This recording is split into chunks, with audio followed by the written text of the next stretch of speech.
আল্লাহ তুমি আমার গুনাহগার উম্মতকে বাঁচাও। বিশ্বনবী পাগলের মতো একবার হাউজে কাউসারে যাবেন, একবার সিরাতে যাবেন, একবার পুলসিরাতের দিকে, একবার হাউজে কাউসারের দিকে পাগলের মতো দৌড়াতে থাকবেন, তার কোনো গুনাহগার উম্মত যাতে জাহান্নামে ঢুকে না যায়। সেদিন কেউ সুপারিশ করতে পারবে না বিশ্বনবী ছাড়া। কিয়ামতের ময়দানে ওই বিভীষিকাময় সময়ে মুসিবতের কালে মানুষগুলো পাগল হয়ে বিশ্বনবীকে খুঁজতে আরম্ভ করবে। সবাই মিলে বিশ্বনবীর কাছে যেয়ে বলবে, ইয়া রাহমাতাল লিল আলামিন, ইয়া খাতামান নবীন, রাহমাতাল লিল আলামিন। দেখেন আমাদের কি অবস্থা, কি কঠিন বিপদে আমরা আছি, দাঁড়াতে পারি না, সূর্যের আলোতে ঘেমে হয়রান। আজকে কেউ সুপারিশ করতে পারবে না। সব নবীরা অপারগতা স্বীকার করেছে, তারা বলেছে আপনি ছাড়া কেউ নাকি আল্লাহর সামনে দাঁড়াতে পারবেন না, আপনি একটু সুপারিশ করেন। বিশ্বনবী বলবেন, আসো আসো, আজকের দিনে আমি ছাড়া আল্লাহর সামনে কেউ দাঁড়াতে পারবে না। বিশ্বনবী মাকামে মাহমুদে যে আল্লাহু আকবার বলে সিজদায় লুটিয়ে পড়বেন, আল্লাহ রাব্বুল আলামিন বিশ্বনবীকে এমন কিছু চমৎকার শব্দ শিখাবেন, ওই শব্দগুলো দিয়ে আল্লাহর প্রশংসা করে বিশ্বনবী কাঁদতে আরম্ভ করবেন। বিশ্বনবী এমন ভাবে অজর দ্বারায় সিজদায় লুটিয়ে পড়ে কাঁদবেন, রব্বুল আলামিনের রহমতের দরিয়ায় জোশ লেগে যাবে। রব্বুল আলামিন এই দৃশ্য থেকে সহ্য করতে পারবেন না। রব্বুল আলামিন বলবেন, ইয়া মুহাম্মদ ইরফা রাসাক, ও নবী আপনি মাথা তোলেন, মাথা তোলেন, আপনার কান্না আমি সহ্য করতে পারি না। নবী আপনি মাথা তোলেন, সাল তুতা, আজকে আপনি যা চাবেন তাই দেব। নবী আপনি সিজদা থেকে মাথা তুলেন, সাল তুতা, যা চাবেন তাই দেব। ওয়াশফা তুশাফা, যার জন্য সুপারিশ করবেন তার সুপারিশ কবুল করে নেব। বিশ্বনবী এবার মাথা তুলবেন। যে বিভীষিকাময় সময়ে প্রত্যেক নবী বলেছেন আমি পারবো না, প্রত্যেক নবী বলেছেন নফসি নফসি, আমার কি হবে আমি জানি না, আল্লাহ আমারে বাঁচাও। প্রতিটি নবী বলবেন নফসি নফসি, আল্লাহ তুমি আমারে বাঁচাও, আমারে বাঁচাও। বিশ্বনবী মাথা তুলবেন, তুলে বলবেন রব্বি হাবলি উম্মতি, আল্লাহ তুমি আমার গুনাহগার উম্মতকে বাঁচাও। এই দুনিয়ার বুকে রব্বুল আলামিন সব নবীকে একটা করে দাওয়া মুস্তাজাবা দিয়েছেন, মানে যে দোয়া করলে কবুল হয়ে যায় সাথে সাথেই। দাও বিহা, দুনিয়ার সব নবীরা ওই দোয়াটা দুনিয়াই করে ফেলেছে। সব নবীকে আল্লাহ একটা করে দোয়া দিয়েছেন, নবী দোয়া করলেই কবুল। সব নবীরা ওই দোয়া করে ফেলেছে দুনিয়াতে। বিশ্বনবী বলেন আমি করি নাই। ওয়া ইন্নী আখতাবিউ দাওয়াতি শাফাআতান লি উম্মতি ইয়াউমাল কিয়ামাহ, আমার ওই স্পেশাল দোয়াটা আমি দুনিয়ার বুকে কঠিন বিপদে পড়েও কোনোদিন করি নাই। আমি আমার স্পেশাল দোয়াটা কিয়ামতের দিন আমার গুনাহগার উম্মতকে সুপারিশের জন্য রেখে দিয়েছি। আল্লাহ বলবেন নবী ইরফা রাসাক, মাথা তোলেন, আর কাটবেন না। বিশ্বনবী মাথা তুলবেন, আল্লাহ বলবেন সাল তুতা, আপনি যা চাবেন তাই দেব। ওয়াশফা তুশাফা, সুপারিশ করেন, সুপারিশ কবুল করব। বিশ্বনবী বলবেন আল্লাহ ওই স্পেশাল দোয়াটা দুনিয়াতে করি নাই, আজকে আমি তোমার দরবারে দাঁড়িয়ে কিয়ামতের দিন ওই দোয়াটা করছি। আল্লাহ আমার যে উম্মতের হৃদয়ে যাররা পরিমাণ ঈমান আছে, আমার একটা উম্মতকেও তুমি জাহান্নামে ঢোকাতে পারবা না। বিশ্বনবী পাগলের মতো একবার হাউজে কাউসারে যাবেন, একবার সিরাতে যাবেন, একবার পুলসিরাতের দিকে, একবার হাউজে কাউসারের দিকে পাগলের মতো দৌড়াতে থাকবেন, তার কোনো গুনাহগার উম্মত যাতে জাহান্নামে ঢুকে না যায়। সেদিন কেউ সুপারিশ করতে পারবে না বিশ্বনবী ছাড়া। এজন্য 5 নম্বরে আল্লাহ বললেন মান যাল্লাযী ইয়াশফাউ ইনদাহু ইল্লা বিইযনিহি, কার সাহস আছে, কার এত বড় বুকের পাটা কিয়ামতের কঠিন দিন আল্লাহর সামনে দাঁড়িয়ে সুপারিশ করবে? কারো ক্ষমতা নেই, কারো ক্ষমতা নাই। বিশ্বনবী সেদিন সিজদায় পড়ে উম্মতের জন্য কাঁদবেন, সবাই কাঁদবে নফসি নফসি, আল্লাহ আমারে বাঁচাও, আল্লাহ আমারে বাঁচাও। বিশ্বনবী বলবেন উম্মতি উম্মতি। বিশ্বনবী আমার জন্য কাঁদবেন, আপনার জন্য কাঁদবেন, আমাদের জন্য সেদিন কেঁদে কেঁদে জাহান্নামের দরজায় দাঁড়িয়ে আমাদেরকে টেনে টেনে জান্নাতে ঢুকাবেন। এজন্য এই বিশ্বনবীর ভালোবাসা যেন আমাদের হৃদয়ে ভরপুর থাকে। আমার ভাইয়েরা, প্রতি শুক্রবার বিশ্বনবীর উপরে বেশি বেশি যেন আমরা দুরূদ পড়ি। আমরা যখন বিশ্বনবীর সালাম দেই, দুরূদ পড়ি, একদল স্পেশাল ফেরেশতা আছে যারা বিশ্বনবীর দুরূদটা নিয়ে সরাসরি বিশ্বনবীর রওজায় যায়, যে বলে অমুকের বেটা অমুক আপনারে সালাম দিয়েছে। বিশ্বনবী নিজ কবরের থেকে নিজেই সালামের উত্তর দেয়। বিশ্বনবীর ভালোবাসা যেন আমাদের হৃদয়ে থাকে, বিশ্বনবীর সুন্নাহ দিয়ে যেন আমাদের জীবনটাকে সাজাই। পারা যাবে ইনশাআল্লাহ। বিশ্বনবীর ভালোবাসা ছাড়া কেউ জান্নাতে ঢুকতে পারবে। বিশ্বনবীর পক্ষে আমরা বলবো, বিশ্বনবীর পক্ষে আমরা লিখব, বিশ্বনবীর জন্য আমরা আমাদের কলিজার রক্ত বিলিয়ে দিব, ঠিক কিনা বলেন? সেদিন বিশ্বনবী ছাড়া কেউ সুপারিশ করতে পারবে না। 5 নম্বর আল্লাহ বললেন, মান যাল্লাযী ইয়াশফাউ ইনদাহু ইল্লা বিইذনি। কে আছে সুপারিশ করবে আল্লাহর সামনে? আর আপনি আপনার বাবার দরবারে যে সেজদা দেন, হ্যাঁ?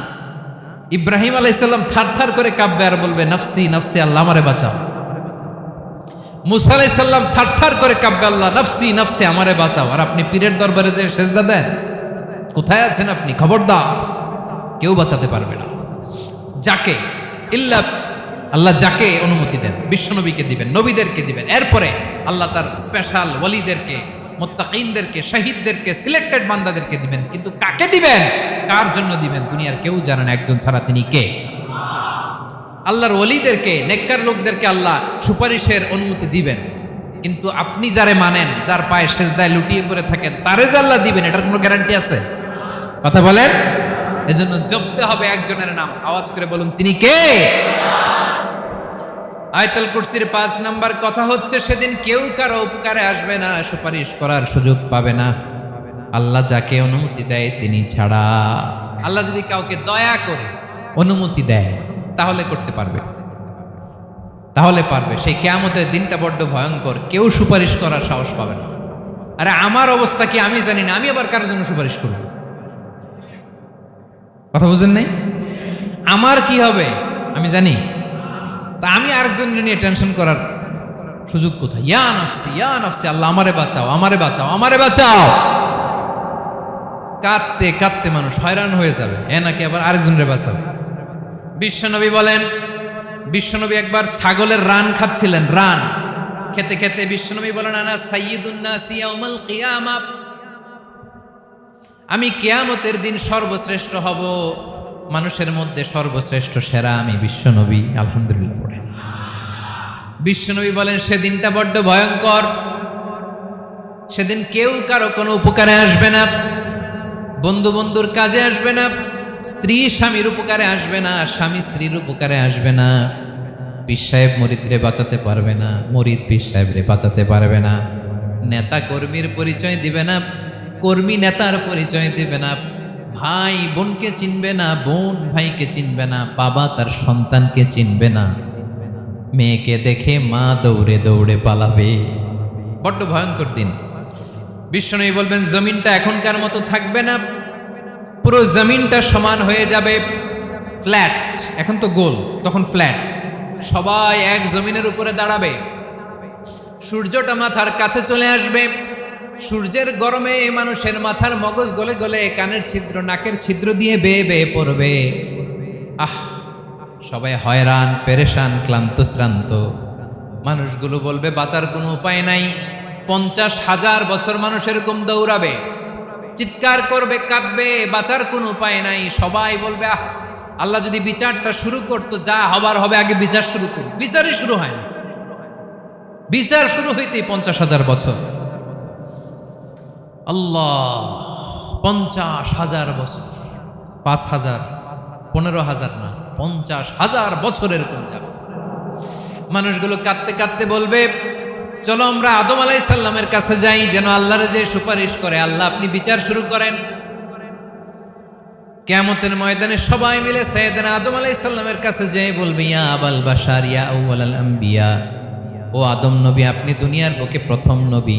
আল্লাহ নিজ হাতে আপনারে 60 হাত লম্বা করে বানিয়েছেন। আপনার সম্মানে ফেরেশতাদেরকে সেজদা দিতে বলেছেন। দুনিয়ার প্রথম নবী, প্রথম মানুষ আপনি। আপনি আল্লাহর যে সুপারিশ করেন যেন আল্লাহ বিচার শুরু করে। আদম আলাইহিস সালাম বলবেন আমি পারবো না, কারণ আল্লাহ আমাকে একটা নিষিদ্ধ গাছের কাছে যেতে নিষেধ করেছিল, আমি ভুল করে এই গাছের ফল খেয়েছি। নাফসি নাফসি, আজকে আমার কি হবে আমি জানি না, আমি বড় লজ্জিত। আমারে যদি আল্লাহ জিজ্ঞেস করে কেন খাইছিলাম, আমার কোনো উত্তর নাই। তোমারে বাঁচামো কেমনে আমি? নবীরা থার থার করে কাঁপবে সেদিন। আদম আলাইহিস সালাম বলবেন আমি পারবো না, মাফ করো আমাকে, আমি পারবো না। ওই যে ভুল করে গন্ধম খেয়ে ফেলেছি, নিষিদ্ধ গাছের ফল খেয়ে ফেলেছে, আমি বড় লজ্জিত, অনুতপ্ত, আমি পারবো না। আজকে আল্লাহ এত রাগান্বিত হয়েছে, আগে কখনো আল্লাহ এত রাগান্বিত হয় নাই, ভবিষ্যতেও আল্লাহ কখনো এত রাগান্বিত হবে না। আমি পারবো না। এক কাজ করো, তোমরা নূহ আলাইহিস সালামের কাছে যাও। কোন নবী? লোকেরা এবার পাগলের মতো দৌড়াতে দৌড়াতে আল্লাহর নবী নূহ আলাইহিস সালামের কাছে যেয়ে বলবে ইয়া নবী আল্লাহ নূহ, আনতা আউয়ালুর রুসুলি ফিল আরদ, আপনি জমিনে প্রথম রাসূল। আদম আলাইহিস সালাম নবী ছিলেন, রাসূল ছিলেন না। এই দুনিয়ার বুকে প্রথম রাসূল ছিলেন আল্লাহর নবী নূহ আলাইহিস সালাম। সবাই বলবে ও নবী আল্লাহ নূহ, রাসূল আল্লাহ নূহ, আল্লাহ আপনাকে আবদান শাকুরা, শুকরগুজার বান্দা বলে কোরআনে বলেছে। কোরআনে নূহ আলাইহিস সালামের নামেও সূরা আছে না নাই? আপনি আল্লাহর প্রিয় বান্দা, প্রিয় রাসূল। দেখেন আমাদের কি দশা, ঘামতে ঘামতে শেষ। জমিনটা তামার জমিন, সূর্যটা মাথার কাছে, কি করবো আর পারি না, ঘামতে ঘামতে আর কত ঘামবো, কত দাঁড়িয়ে থাকবো। আল্লাহরে যে বলেন বিচার যেন শুরু করে। নূহ আলাইহিস সালাম বলবেন আমিও পারবো না, আমিও পারবো না। আমি আমার ছেলের জন্য এক কথা বলে ভুল করে ফেলছি। যখন মহাপ্লাবন হবে আমি বললাম আল্লাহ আমার কলিজার টুকরা সন্তান রে বাঁচান। আল্লাহ বললেন ও নূহ, সে তোমার সন্তান না, কারণ সে ঈমান আনে নাই, সে পাহাড়ের উপর দাঁড়িয়েছে, দেখি কেমনে সে বাঁচে। ওই যে আমি একটা না বুঝে আবদার করেছি, আল্লাহ আমার উপর রেগে গিয়েছিলেন। আজকে আল্লাহ ওই ব্যাপারে যদি আমারে প্রশ্ন করে, আমার কোনো জবাব নাই, আমি পারবো না, মাফ করো। তোমরা সবাই মিলে আল্লাহর খালিল ইব্রাহিম আলাইহিস সালামের কাছে যাও। লোকগুলো পাগলের মতো খুঁজতে আরম্ভ করবে, অযুত লক্ষ নিযুত কোটি মানুষের ভিড়ে আল্লাহর খালিল ইব্রাহিমকে যে বলবে ইয়া খালিলুল্লাহ, ও আল্লাহর খালিল, আল্লাহ আপনাকে বড্ড ভালোবেসেছেন, আপনি কাবা বানিয়েছেন, আল্লাহ আপনাকে বড্ড পছন্দ করেন। দেখেন আমাদের কি অবস্থা। আপনি যে আল্লাহর কাছে সুপারিশ করেন যেন আল্লাহ আজকে বিচার শুরু করে। আল্লাহর নবী ইব্রাহিম বলবেন আমিও পারবো না, আমি আমার জীবদ্দশায় 3টা মিথ্যা বলেছি। কয়টা? আসলে মিথ্যা না, একটু টুইস্ট করে কৌশল করে কথা বলেছিলেন, ওইটাকে হাদিসে মিথ্যা বলা হয়েছে। আমি জীবনে 3টা মিথ্যা বলেছি, জীবন বাঁচানোর তাগিদে কৌশল করে 3টা কথা বলেছি। আজকের এই কঠিন ময়দানে আল্লাহ যদি ওই 3টা কথার ব্যাপারে জিজ্ঞেস করে, লজ্জায় আমি মাথা দেখাতে পারবো না, আমিও পারবো না, আমিও পারবো না। আজকে আল্লাহ এত রেগে আছে, আগে কখনো এত রাগে নাই, পরেও রাখবে না। তোমরা সবাই মিলে বনি ইসরাইলের নবী মূসা আলাইহিস সালামের কাছে যাও। সবাই এবার যাবে মূসা আলাইহিস সালামের কাছে, যে বলবে ইয়া নবী আল্লাহ মূসা, আপনি ছিলেন কালিমুল্লাহ, আল্লাহর সাথে সরাসরি কথা বলতেন। রব্বুল আলামিন আপনাকে তাওরাত কিতাব দিয়েছেন, আপনি যে একটু সুপারিশ করেন। আল্লাহর নবী মূসা বলবেন মাফ করো, আমিও পারবো না, আমি দুনিয়ার বুকে ভুল করে একটা মানুষকে মেরে ফেলেছি। আমি মারছিলাম আদব শিক্ষা দেওয়ার জন্য এক থাপ্পড়, এই থাপ্পড়ে যে ওই লোক মরেই যাবে আমি জানতাম না। আজকে আল্লাহ যদি জিজ্ঞেস করে কেন মারলা, জবাব আছে?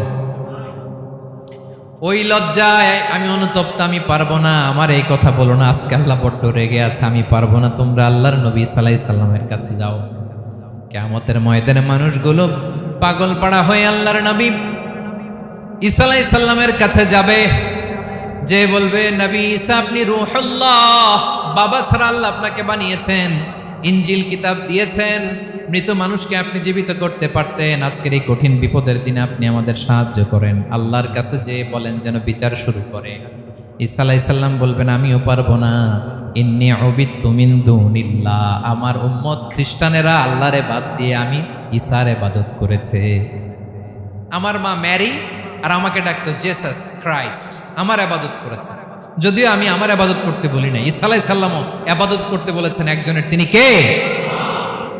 আল্লাহ নবী সাল্লাল্লাহু আলাইহি সাল্লাম বলবেন আমিও পারবো না, আজকে আল্লাহ অনেক রেগে আছে, আমি পারবো না, তবে একটা পরামর্শ দিতে পারি, একটা সাজেশন দিতে পারি। আজকের দিনে এই কঠিন মুসিবতের কালে, এই কঠিন সময়ে কেউ আল্লাহর দরবারে দাঁড়িয়ে একটা টু শব্দ করার ক্ষমতা কারো নাই, একমাত্র আখিরি জামানার পয়গাম্বর বিশ্বনবী মুহাম্মদুর রাসূলুল্লাহ ছাড়া।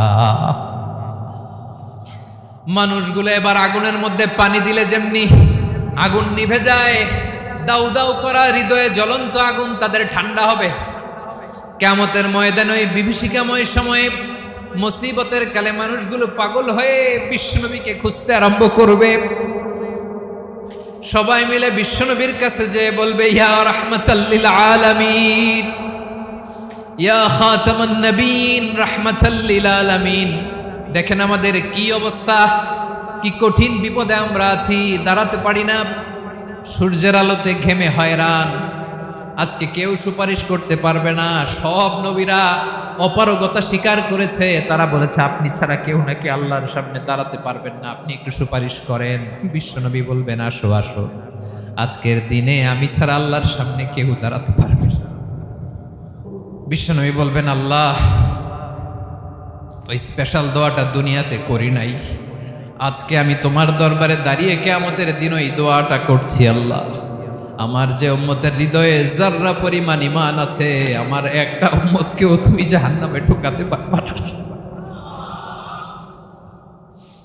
বিশ্বনবী পাগলের মতো একবার হাউজে কাউসারে যাবেন, একবার সিরাতে যাবেন, একবার পুলসিরাতের দিকে, একবার হাউজে কাউসারের দিকে পাগলের মতো দৌড়াতে থাকবেন।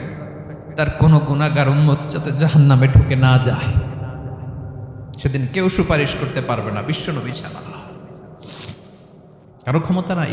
বিশ্বনবী সেদিন সেজদায় পড়ে উম্মতের জন্য কাঁদবেন, সবাই কাঁদবে নফসি নফসি, আল্লাহ আমারে বাঁচাও, আল্লাহ আমারে বাঁচাও। বিশ্বনবী বলবেন উম্মতি উম্মতি। বিশ্বনবী আমার জন্য কাঁদবেন, আপনার জন্য কাঁদবেন, আমাদের জন্য সেদিন কেঁদে কেঁদে জাহান্নামের দরজায় দাঁড়িয়ে আমাদেরকে টেনে টেনে জান্নাতে ঢুকাবেন। এজন্য এই বিশ্বনবীর ভালোবাসা যেন আমাদের হৃদয়ে ভরপুর থাকে। আমার ভাইয়েরা, প্রতি শুক্রবার বিশ্বনবীর উপরে বেশি বেশি যেন আমরা দুরূদ পড়ি। আমরা যখন বিশ্বনবীর সালাম দেই, দুরূদ পড়ি, একদল স্পেশাল ফেরেশতা আছে যারা বিশ্বনবীর দুরূদটা নিয়ে সরাসরি বিশ্বনবীর রওজায় যায়, যে বলে অমুকের বেটা অমুক আপনারে সালাম দিয়েছে। বিশ্বনবী নিজ কবরের থেকে নিজেই সালামের উত্তর দেয়। বিশ্বনবীর ভালোবাসা যেন আমাদের হৃদয়ে থাকে, বিশ্বনবীর সুন্নাহ দিয়ে যেন আমাদের জীবনটাকে সাজাই। পারা যাবে ইনশাআল্লাহ।